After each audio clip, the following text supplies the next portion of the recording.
10월 22일 해외 축구하고 NBA 개막전 두 경기 분석 코멘트 진행하도록 하겠습니다. 아침 두 경기고요. 챔피언스 리그는 9경기, 11경기고요.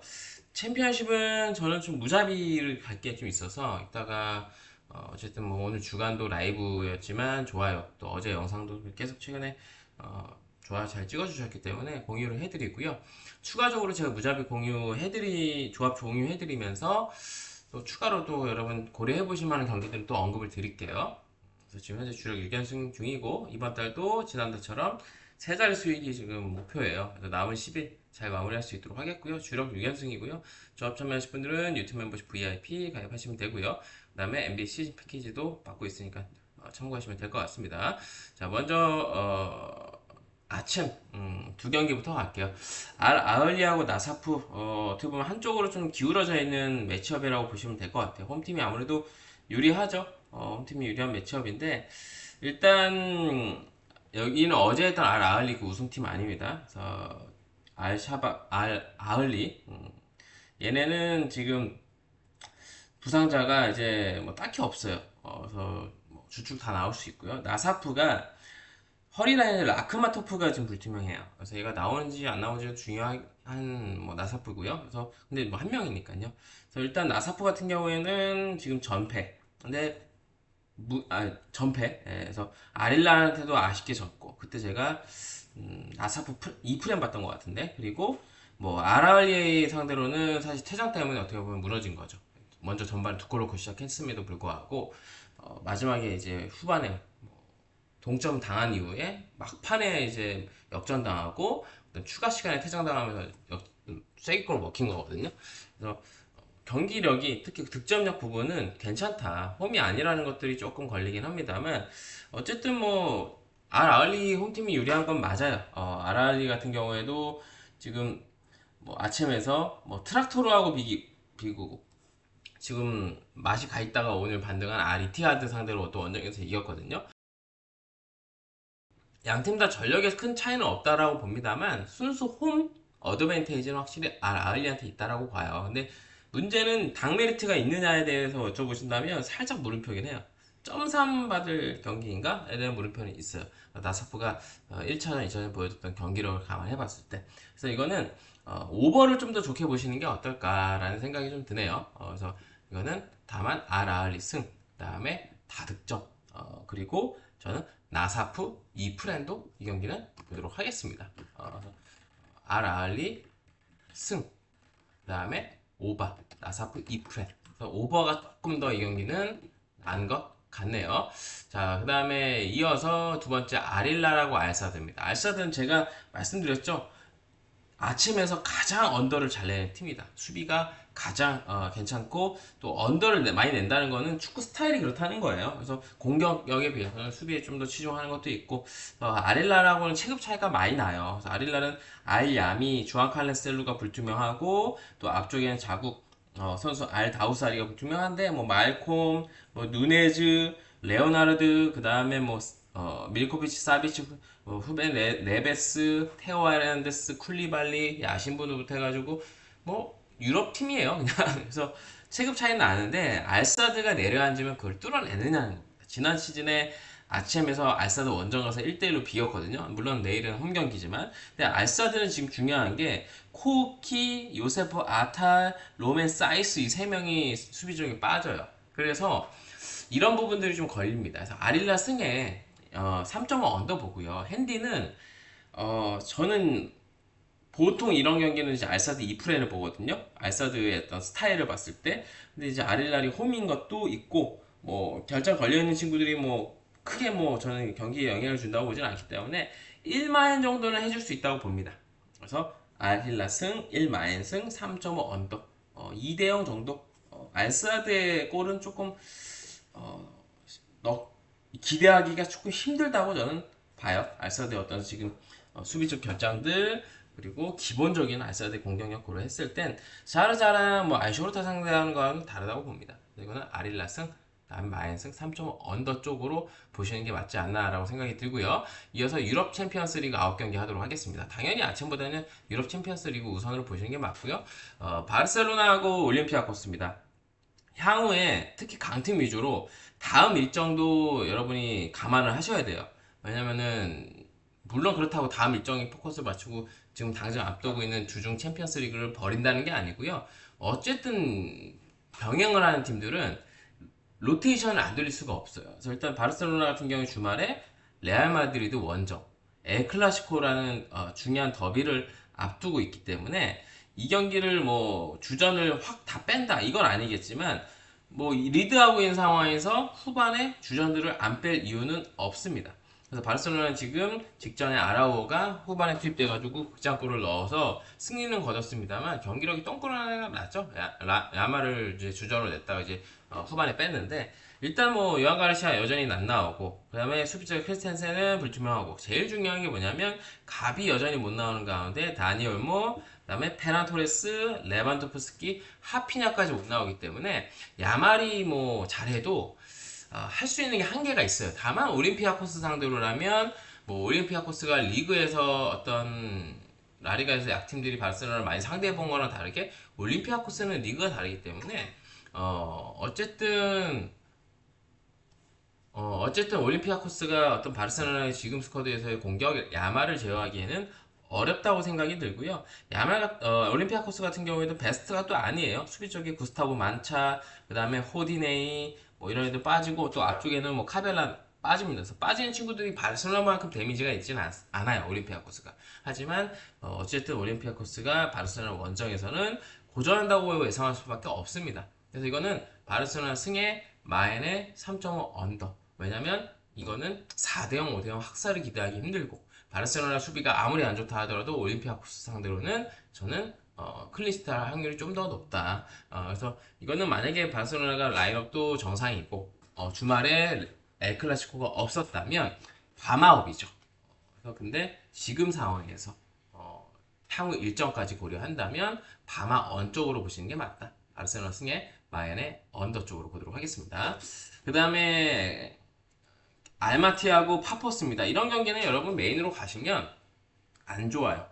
이거는 사이드로 빼세요. 그래서 이거는 뭐 알마티 같은 경우에 주전 키퍼, 그다음 세컨 다 이제 빠질 확률이 높아요. 그래서 칼 무르자 서드 키퍼가 나올 수도 있고 아니면은 아나르 베코프가 불투명해서 얘가 나올 수도 있긴 해요.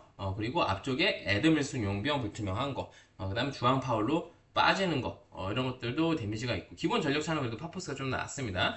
파포스 같은 경우에 수비 쪽에 미모비치가 불투명한 거 정도만 있고 나머지는 그렇게 중요하지 않은 상황에서 이거는 그래도 파포스가 지진 않는다. 다만 파포스 승을 찍기는 무 가능성도 충분히 있어요. 그래서 이건 승패로 가실 분들은 파포스 햄무나 무를 무자비 조합에 한번 짜보시고요. 파포스의 이것도 한 골차 승리가 확률 높습니다. 그리고 이거는 뭐 언어는 언더로 보지만 제가 말씀드리지만 이런 경기는 여러분 메인으로 가시면 안 돼요. 절대 이런 경기는 메인으로 가는 게 아닙니다. 그래서 어쨌든 이렇게 코멘트하고 넘어갈게요. 내일 9경기 중에서 제일 가면 안 되는 메인으로 가면 안 되는 경기 1번이 이 경기예요. 이런 경기예요. 이 경기뿐만 아니라 이런 경기는 원래 메인으로 가는 게 아닙니다. 자, 이어서 아스날하고 아틀레티코 마드리드 재밌을 것 같은 매치업인데 코멘트가 도움이 되신다면 구독, 좋아요, 알림 설정까지 해주시고요. 주력 6연승 중이고요. 무엇보다 지난달 200공 이상 수익이 났고 이번 달도 남은 기간 잘 마무리하면 세 자리 수익이 가능한 지금 구간입니다. 그 다음에 NBA도 시즌 시작해서 어제부터 시즌 패키지 받고 있으니까 참고해 주시고요. 이어서 아스날하고 아틀레티코 마드리드.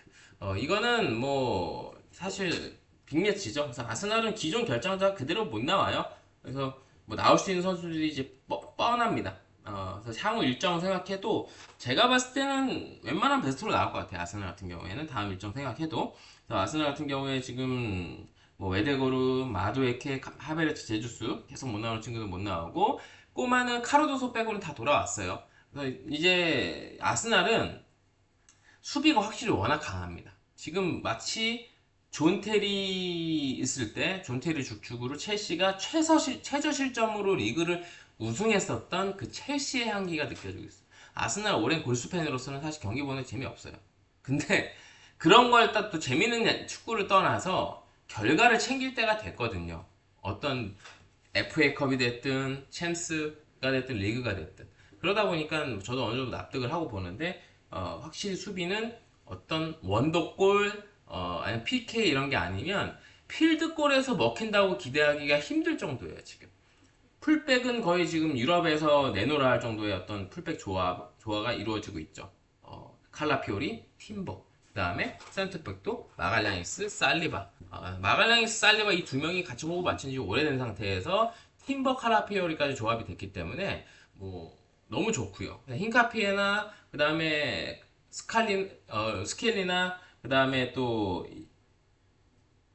그 화이트도 사실 실력이 엄청 못해가지고 후보는 아니에요. 얘네도 충분히 다른 팀 가면 주전을 뛸 수 있는 애들이거든요. 그래서 뭐 스켈리라던가 뭐 화이트도 흰카피에도 그렇고 거기다가 수비미드 들어오고 나서 또 파티보다 또 수비 쪽에 더 기여해줄 수 있는 부분들 이런 것까지 있기 때문에 사실 골을 못 넣어서 답답하긴 합니다. 아스날이. 왜냐면 그거는 하베르츠나 또 웨데우르 또 이렇게 빠져있는 것도 마저 이렇게 빠져있는 것도 있기 때문에 오픈 찬스에서 득점 생산 이런 것들이 잘 안 되는 것도 사실이거든요. 그래서 이거는 아틀레티코 마드리드도 어쨌든 뭐 똥주승하면서 뭐 오사수나 잡긴 했습니다만 전체적인 공격과 수비의 어떤 밸런스는 저는 아스날이 좀 더 우위다. 다만 야 저는 조금 충격이었어요. 야 이거 이 당이 맞나? 아무리 아스날이 지금 더 전력이 강하다 하더라도 야 이거 0.59나 0.60 이 정도는 줘야 되지 않나라는 생각이 좀 들었어요. 그래서 어쨌든 당 메리트는 없는 것 같긴 한데 그래도 아스날을 볼 수밖에 없습니다. 이거는 아틀레티코 마드리드가 지금 뭐 훌리안 알바레즈가 안 되더라도 뭐 셀룰로트도 있고 뭐 다양한 옵션도 있는 건 맞습니다만 아스날의 수비 라인을 붕괴하기는 어떤 창의적인 어떤 무에서 유를 창조할 만한 어떤 선수가 부족한 건 사실입니다. 꼬마가. 그래서 이거는 아틀레티코 마드리드를 2프레는 볼 수 있다. 아스날의 어떤 핵무 본능을 봤을 때 아스날 승의 꼬마 2프레네 저는 이거는 언더 봅니다. 저는 한 1대0 정도 이 경기는 전형적으로 최근에 아스날이 이기는 경기답게 1대0 정도로 아스날이 이 경기를 잡지 않을까라고 생각이 들고요.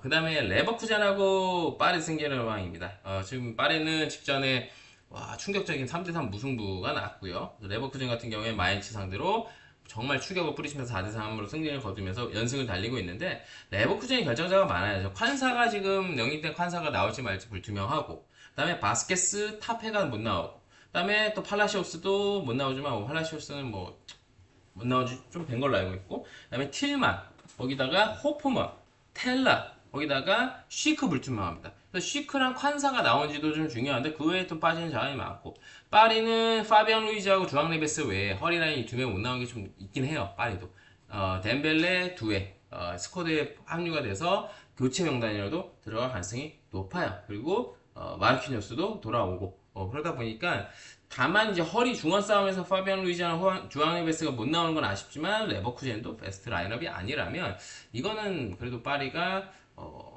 전반에는 조금 답답하고 그럴 수는 있겠지만 후반에 두에라던가 덴벨레가 들어간다면 레버쿠젠의 어떤 수비 라인을 붕괴시키는 데는 효과적일 거라고 생각이 들어요. 그래서 이거는 파리 승. 그 다음에 이 경기는 레버쿠젠도 어쨌든 홈에서는 공격력 무시할 수 없다고 생각이 됩니다. 시크가 못 나와도. 그래서 이거는 다득점까지 보도록 하겠습니다. 그 다음에 코펜하겐하고 도르트문트로 넘어갈게요. 도르트문트는 데어클라시코에서 이제 아쉽게 졌는데 일단 코펜하겐이 지금 챔스에서 1무 1패 카라바 원정에서 좀 일격을 당했고 그 다음에 레버쿠젠하고 홈에서 비겼는데 일단 얘네도 수비 쪽에 우에스카스가 못 나오는 게 좀 아쉽습니다. 거기다가 중원에 델라니 그 다음에 메슨도 못 나오고 또 앞쪽에 엘리오누시도 못 나오는 것들 거기다가 로버트 용병 얘까지도 못 나와서 전력이 좀 베스트로 못 나오는 게 좀 많이 아쉽습니다. 그리고 도르트문트 같은 경우에는 뭐 딱히 필포 마네 정도 하고 웨즈칸 정도 말고는 다 나올 수 있기 때문에 뭐 미네 원정 그 다음에 또 코펜하겐 원정을 치르기 때문에 계속되는 원정 일정에 조금 피로도가 있을 수는 있다라고 생각이 드는데 저는 코펜하겐의 어떤 결장자들이 전력이 출혈이 무시할 수 없다라고 생각이 드는 매치업이라서 이거는 도르트문트 승으로 보는 게 맞고 다만 이거는 저는 도르트문트가 클린시트 한다고는 보기 어렵다고 생각이 듭니다. 왜냐면 뭐 도르트문트가 기본적으로 뭐 특히 이런 계속되는 원정 일정에서 아무리 코펜하겐 상대로 하더라도 코펜하겐도 홈에서만큼은 공격력 갖추고 있고 하다 보니까 저는 이 경기는 코펜하겐도 한 골은 최소 얻는다. 도르트문트 승에 다득점 보도록 하겠습니다. 그 다음에 뉴캐슬하고 벤피카입니다. 이 경기의 키포인트는 지금 뉴캐슬의 핵심 토날리가 훈련 참여를 안 했어요. 그래서 나온다 안 나온다 단언 내리기 어렵고, 일단 뉴캐슬 에디아 감독은 최선을 다해서 나올 수 있도록 노력하겠다. 우리 팀의 핵심. 근데 반반이에요. 나올 수도 있고 안 나올 수도 있고 무리 안 시킬 수도 있고, 뉴캐슬은 리브라멘토, 루이스 홀 이렇게 못 나오고요. 토날리가 나온지 안 나온지가 중요한데 사실 지금 알기는 어려워요. 새벽 경기고. 그리고 벤피카 같은 경우에는 뭐 딱히 결정자가 없는데 장인 전력에서는 뉴캐슬이 낫죠. 어쨌든 볼 때마다가 뭐 어깨로 넣든 뭐로 넣든 골을 넣고 있어요. 와가지고. 그래서 지금 이삭의 빈자리를 어쨌든 지금까지는 메꿔주고 있고, 뭐 브라이튼 원정에서 진 건 아쉽지만 원래 뉴캐슬이 좀 원정에서는 빌라처럼 좀 간극이 좀 중상위권 팀치고는 커요. 그래서 이 경기는 뉴캐슬이 잡긴 한다. 근데 똥꾸렁내 나면서 잡을 가능성이 크다. 뉴캐슬 승에 언더. 어쨌든 뉴캐슬 홈에서만큼은 벤피카의 지금 상황에서의 공격력은 받아낼 만한 하고요. 이거는 1대0, 2대0 정도로 뉴캐슬이 신승하면서 잡을 가능성이 크다고 봅니다. 토나리가 못 나와도, 근데 토나리가 나오면 더 뉴캐슬이 승리할 가능성이 높은 경기라고 생각이 듭니다. 한 명 때문에 뭐 승률이 왜 올라가냐 하실 수 있겠지만, 토날리가 지금 뉴캐슬 중원에서 김아랑 엑스랑 같이 보여주는 어떤 퀄리티는 큽니다. 그래서 토날리는 사실 뉴캐슬보다 더 위 클럽에서 뛸 깜냥이 돼요. AC 밀란이 이제 팔고 싶어서 판 건 아닌 걸로 알고 있거든요. 제가 재정 문제로 판 걸로 알고 있는데, 어쨌든 뭐 저는 뉴캐슬이 토날리가 안 나와도 잡긴 잡는다. 근데 똥구렁이 날 가능성은 높다. 라고 생각이 듭니다. 뭐 볼테마타가 한 골은 넣지 않을까. 간지 안 나죠? 골 넣어도. 자, 이어서 에인트호벤하고 나폴리로 갈게요. 이 경기는 승패는 조금 예측을 하기 어려워요. 언더 우선으로 보시는 게 어떨까 싶고요.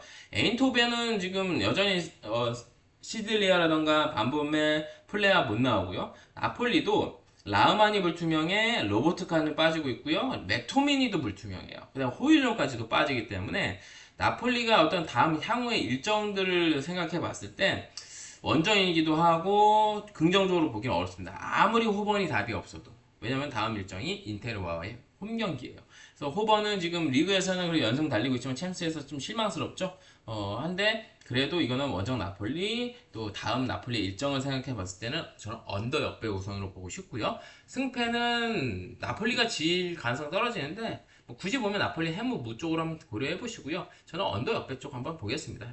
이거는 에인토벤 상대로 나폴리의 지금 스쿼드로 또 다음 일정까지 고려하면 로테이션을 돌릴 거거든요. 콘테 감독이. 그러면 답답한 경기 양상으로 흘러갈 가능성이 높습니다. 그 다음에 위니옹하고 인테르입니다.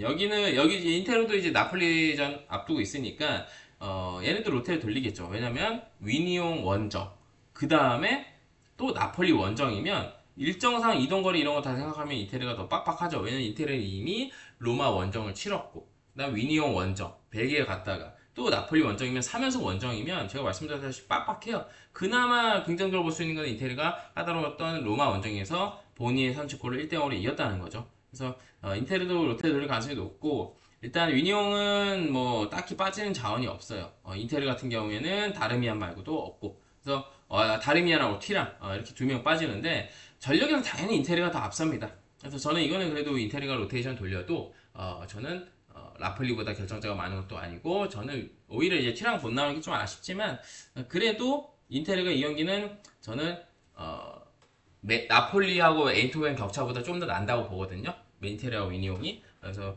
저는 또 인테르는 또 로테이션도, 나폴리도 제가 뎁스가 두터워졌다고 말씀드렸는데 그래도 인테르만큼은 아니다. 인테르가 조금 더 로테를 돌렸을 때 어떤 퀄리티 간극이 좀 더 덜하지 않나. 그래서 이거는 인테르 승. 다만 이거는 위니옹도 인테르 상대로라면 충분히 한 골 정도는 넣어줄 수 있다라고 생각이 듭니다. 그래서 이거는 다득점도 보도록 할게요. 인테르 승의 오바 보고 넘어갈게요. 자, 마지막 경기 비아레알하고 맨시티 남았는데, 코멘트 도움되시는 구독, 좋아요, 알림 설정까지 이 경기 코멘트하고 무자비를 공유해드릴 거고, 무자비는 여러분이 좋아요 100개 꾸준히 찍어주시면 공개를 안 해드릴 이유가 없습니다. 자, 이어서 마지막 경기인데 이것도 저는 승패를 한번 건너뛰고 싶어요. 오바.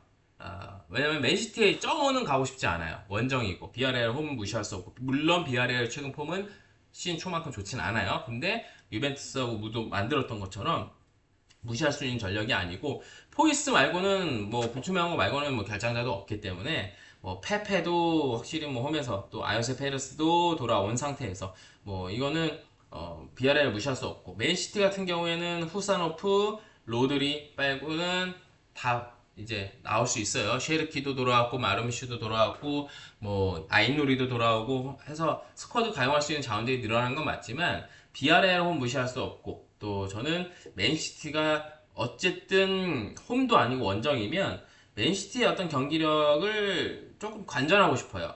이길 가능성이 높은 건 맨시티인 건 맞아요.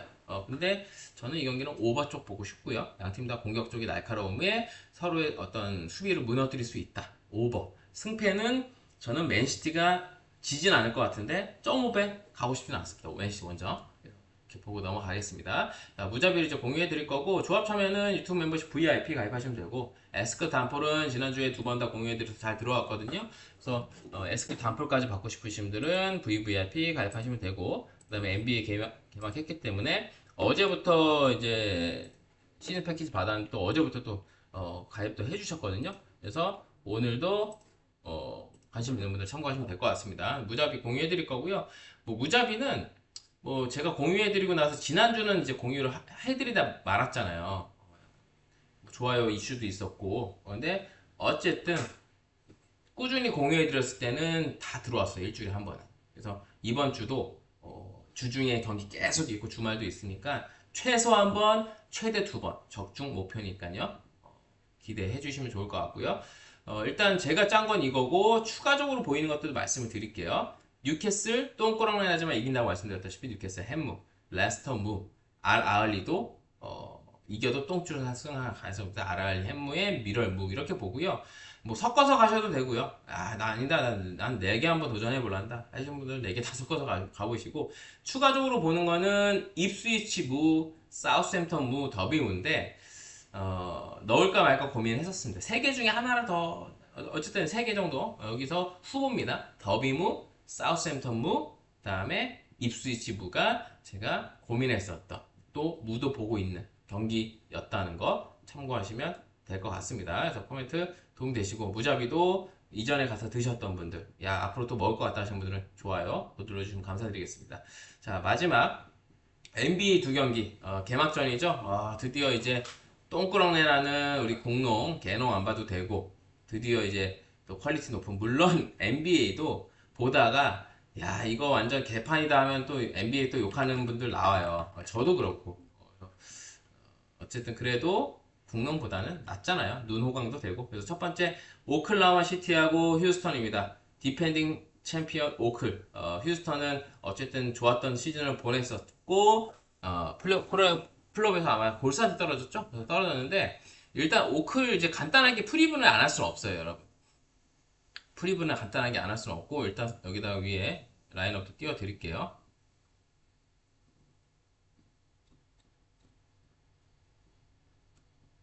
일단 이거 라인업은 아마 여러분 이제 제가 라인업을 띄워놓을 테니까 참고하시고요. 일단 오클 상태를 말씀드릴게요. 오클은 이해하기 쉽게 제가 설명을 드리자면 창원 LG랑 비슷하게 보시면 됩니다. 작년 우승팀이죠, 창원 LG가. 창원 LG 기존 전력 거의 다 지켰죠? 다 지켰고, 그 다음에 이제 오클도 마찬가지예요. 오클 같은 경우에는 기존 전력이 유지가 됐어요. 기존 전력이 유지가 됐기 때문에 일단 오클 같은 경우에 못 나온 친구들이 있어요. 그게 조금 걸리긴 합니다. 제이런 윌리엄스가 못 나오는 거. 그래서 지금 어떻게 보면 영입이 새로 추가 없었기 때문에 아쉬운 것도 있죠. 단점이 뭐냐면 상대가 대응을 할 수도 있다는 거예요. 기존 전력이니까. 뭐 전략이 크게 바뀌진 않았겠죠. 장점은 조직력이고, 단점은 상대 팀들이 작년에 우리가 오클 상대해봤는데 대처법, 파해법이 나올 텐데, 왜냐면 모든 종목이 그래요. 바르셀로나의 그 MSN 그리고 뭐 티키타카 과르디올라 역대 최강팀이라고 불렸지만 결국에는 선수들도 노세아도 나오고 파해법이 나오니까. 그 파해법이 뭐였죠? 안티풋볼 무리뉴의 인테르였죠. 그런 게 나왔기 때문에 어쨌든 영원한 팀은 없거든요. 그래서 오클도 물론 팀이 젊기 때문에 노세아 이슈는 없겠지만, 상대가 전략을 맞춤으로 해서 대응을 하면 오클이 작년만큼 위용을 떨친다고 보긴 좀 어려울 수도 있고요. 제 개인적으로는 샤이 길저스 알렉산더의 어떤 콜, 길저스 콜이라고도 하는 그게 저는 일정 부분 있었다고 생각이 듭니다. 근데 그 콜이 작년만큼 해주느냐? 아닌데 올해는 길저스 MVP도 땄고 올 시즌은 조금 터프하게 좀 콜을 불어볼까? 안 불어볼까? 왜냐면 콜 많이 불고 자유투를 많이 받았잖아요. 작년보다 조금만 덜 불면 길저스의 어떤 자유투, 득점, 오클의 팀 득점도 줄어들 수밖에 없어요. 근데 제 개인적으로는 그게 조금 이슈일 수도 있고요. 그 다음에 이제 아무래도 결정자, 이 옵션, 제일런 윌리엄스가 못 나오는 것도 조금 크지만 오클은 제일런 윌리엄스 없이도 시즌을 잘 치렀기 때문에 뭐 엄청난 데미지다라고 보기는 어렵지만 좀 아쉬운 건 사실이고요. 그다음 휴스턴 같은 경우에는 오코기, 카펠라, 핀리 스미스, 듀란트를 내려왔습니다. 듀란트가 이적을 한 게 가장 빅 이슈였고, 그다음 휘트모어, 딜런 브룩스, 그다음에 그린, 랜데일이 떠났어요. 그래서 휴스턴은 야심차게 오프시즌 움직임을 가져가서 야 우리 대권을 도전하자. 근데 중요한 게 뭐예요? 대권을 도전하자 했는데 팀의 주전포가 벤블리시 시즌 아웃이 돼버렸어요. 그러면 셰퍼드나 아멘 탐슨이 이제 볼핸들 역할을 해야 되는데 사실 기대치가 떨어지는 게 사실이고요. 전문가들도 그렇고 저도 그렇고 분명히 트레이드 시장이 열리면 뭐 휴스턴이 성적을 꼬라박지 않는 이상은 분명히 이거는 포가를 영입을 할 것이다. 왜냐면은 셰퍼드나 아멘 탐슨이 그 역할을 잘해주면 좋겠지만 사실상으로 그 정도 역할을 해줄 거라고 기대를 하기는 어렵습니다. 거기다가 또 3&D 자원 피니 스미스가 못 나와요.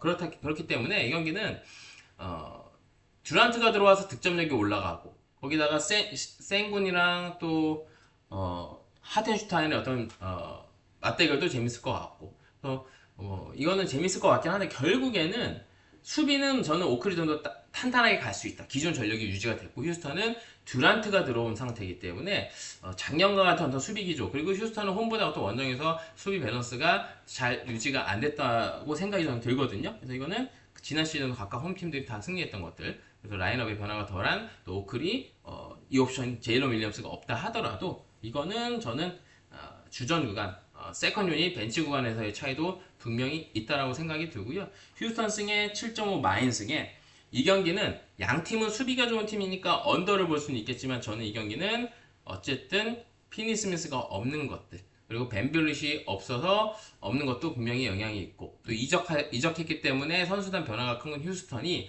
수비 밸런스가 잘 유지가 안 될 거라고 무너질 거라고 봅니다. 다만 듀란트의 영입으로 어떤 휴스턴의 득점력은 올라갈 가능성이 큰 휴스턴이라고 보기 때문에 이거는 227이죠. 227.5 기준에 오바까지 보도록 하겠습니다. 이거는 휴마옵 볼게요. 휴마옵.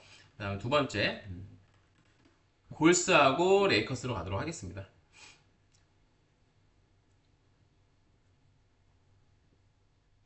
골스하고 레이커스. 이거는 가장 큰 이슈는 르브론이 처음인지 데뷔하고 처음인지 몇십 년 만인가 개막전을 못 나와요. 그게 못 나온 게 아쉽고 골스 같은 경우에는 지금 멜튼이 지금 못 나오고 무디가 못 나오고 버틀러나 쿠민가는 뭐 웬만하면 나오는 걸로 알고 있고요. 르브론 제이스가 못 나오는 게 레이커스 입장에서는 분명히 이거는 데미지가 있다고 봅니다. 작년에 이제 골스하고 했을 때 르브론의 역할들도 괜찮았고 일단 레이커스는 라라비아랑 스마트, 에이튼을 데려왔고요.